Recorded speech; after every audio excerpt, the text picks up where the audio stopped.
done staying here tonight. Howdy ha, Shindiggers. My name is Steve Holroyd. By my side, as always, is Sammy the Wonder Pug. And you are listening to The Front Row, American soccer history in tasty bite-sized nuggets. History, world history, is littered with lost cities, of which there are generally two types. Those where no knowledge of the city existed until the time of its discovery, and those whose locations have been lost, but knowledge of their existence has been retained in myths, legends, or historical records. Two of the more famous examples would be Troy, the city mentioned in Homer's The Iliad, and a city thought to be a mere myth until its rediscovery in 1822, and Pompeii, a thriving Roman city that was wiped off the map by the eruption of Vesuvius in 79 AD, and whose location was lost for about 1,500 years before it too was rediscovered. In American soccer history, we have something similar: lost leagues. And the most famous lost league in the United States is the original American Soccer League of the 1920s. Now, you may be thinking, wait a minute, lost? References to the original ASL are about as rare as a Nigel de Jong red card. And this is true. Now, believe it or not, though, it was not until about 1995 that soccer historians were able to confirm that there was an original ASL.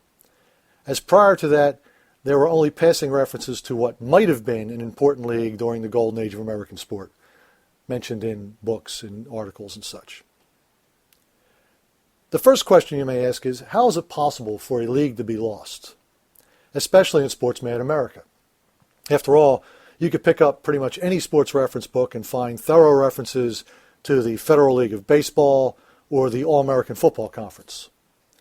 So how do we manage to lose a soccer league, especially one that was fairly successful and was the second most successful professional team sport of its era, behind only baseball?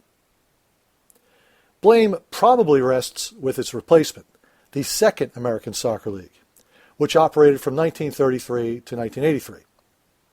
With the Great Depression, along with the financial losses of the soccer war, corporate sponsorship of American professional soccer, at least along the eastern seaboard, disappeared. In its place came the ethnic social clubs that dominated the second ASL for about 40 years of that league's 50-year history. Further, notwithstanding some retconning attempts by pro-relics, it must be recalled that the second ASL was, for most of its history, a semi-pro circuit, whose clubs, again, largely ethnic social clubs, were much more interested with keeping the flag of the motherland flying than they were with growing the sport of soccer. Don't believe me? Here's an interesting quote from Archie Stark, who is probably the great star of the original ASL, who ended his career with Carney Irish in the second ASL. And he had said, talking about his playing days with Carney Irish, quote, "By then I was finished, really. Carney was a social club. They were always after me to play for them. They finally got me out of retirement, and we won the championship. But it was a social club, not a soccer club." End quote. In any event, with the likes of Carney Scots, Philadelphia Germans, and Brooklyn Hispano running things, along with the fact that the second ASL had a fairly regular turnover of clubs, the original ASL simply disappeared from the collective memory. And by the 1950s, neither the second ASL nor USSF annuals made any reference to the original ASL. Even by the mid-1970s, with the North American Soccer League at its peak and the second ASL finally lunging for a fully professional status, its list of champions started with 1933. While the great clubs of the original ASL, like Bethlehem Steel and Fall River Marksmen, were not forgotten, they were only remembered as past U.S. Open Cup champions, assumed to be participants in regional semi-pro leagues like all of the Open Cup champions that followed. Ironically, while the NASL was striving to make itself the next big thing in American sports, we had tantalizing hints that soccer had already been a big thing on these shores. For instance, in 1978, The Complete Book of Soccer by Kyle Rote Jr. and Basil Kane was published. And with complete standings and lists of leading scorers from the NASL's years, this was the closest thing to a soccer encyclopedia we had at the time. And besides NASL standings and a history of the NASL, it had a section on the World Cup, but it also had a section outlining the history of the sport in the U.S. And this section, probably written by Basil Kane, who was one of the great historians at the time, offered this tantalizing tidbit. It talked about U.S. soccer's golden decade and talked about an old ASL drawing 10,000 fans to a game before, quote, the Great Depression of the early 30s hurt American professional soccer harder than any other sport.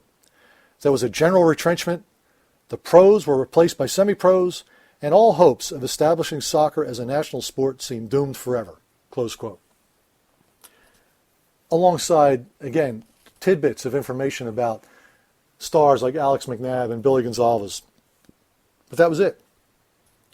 I could tell you, as a 13-year-old at the time, reading that, I was stunned.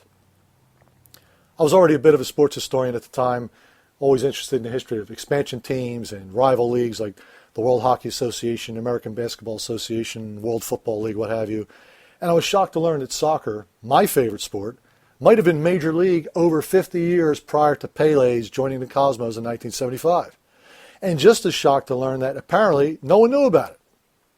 Now, for those that were curious, who are curious, that's pretty much the moment I became a soccer historian. I mean, at that point, I started collecting primary resources like Soccer Digest magazine and media guides and figuring, we're not going to forget the NASL. Anyway, the plot thickened in 1980 with the arrival of Xander Hollander's American Encyclopedia of Soccer. This also included NASL standings and history. It included a first attempt at a full NASL player register, and it also included a section intended to be a comprehensive history of the American Soccer League. Again, at that time, the only one known to have existed. And in that section, written by Jim Smith, we read this remarkable passage, quote, the ASL was born in 1933 when the USSF granted the exclusive rights to pro soccer on the Atlantic seaboard. Information is sketchy and memories have clouded, but several old-timers interviewed in 1978 recalled a, quote, soccer war of 1931, close quote, and a, quote, old American Soccer League, close quote, in the 1920s, close quote. And then he just sort of moves on.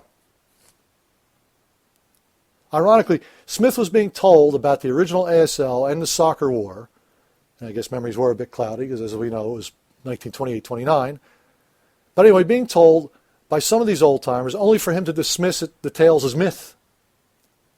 And as a result, we probably lost our last clear chance to capture an oral history of the original ASL. And even as the second ASL folded in 1983, followed by the NASL a year later, or perhaps because of these collapses, there were really no additional efforts to search for Atlantis, if you will. Even though a doctoral thesis written by Daniel Ciccarelli at Temple University in 1983 mentioned the original ASL, again, this wasn't public knowledge. And even though on the eve of the 1990 World Cup, an interview about, an article about the 1930 World Cup team that included an interview with a player, he mentioned the original ASL, but it was just left without, and it wasn't followed up on. So how do we find the original ASL? Credit goes mostly to Colin Jose, and that's spelled Jose, by the way, the Dean of North American Soccer Historians. Colin was researching a history of the U.S. men's national team, and the 1930 World Cup team had finished in third place in particular, and he describes what he came across. Quote, back in 1969, I received from the American Soccer League of that time a list of the winners of the ASL Championship. The list began with the winners of the 1933-34 season, the Kearney Irish Americans. At the time, I thought nothing about it, but imagine my surprise when, many years later, in searching through the microfilm of the New York Times of 1925 for details of the United States versus Canada International of that year, I found details of the American Soccer League. How could this be, I wondered, when according to the American Soccer League, the league began operating in 1933. I talked to a number of people. searched through what books there were on the history of the game in the United States, and discovered that yes, there was an American Soccer League before 1933, but no one seemed to know a great deal about it. Close quote. Now that Colin had evidence that the league actually existed, he and fellow researchers like Mark Pollock went to work compiling standings and results of the league and a register of players.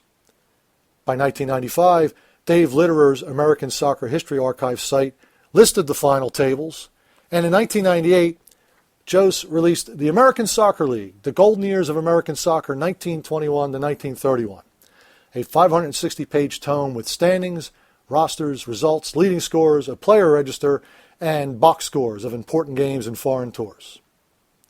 And so, almost 80 years after it folded, the original ASL was back in the limelight, finally able to claim its important place in both American soccer and American sports history. And even today, interesting new tidbits about the league continue to pop up, thanks to the continued efforts of Brian Bunk, Ed Farnsworth, Roger Alloway, and your humble host. We still have much to do, though. For instance, if memory serves, not a single piece of memorabilia from the original ASL, a jersey, a pennant, what have you, is known to exist, although I do believe reproductions of some programs have popped up.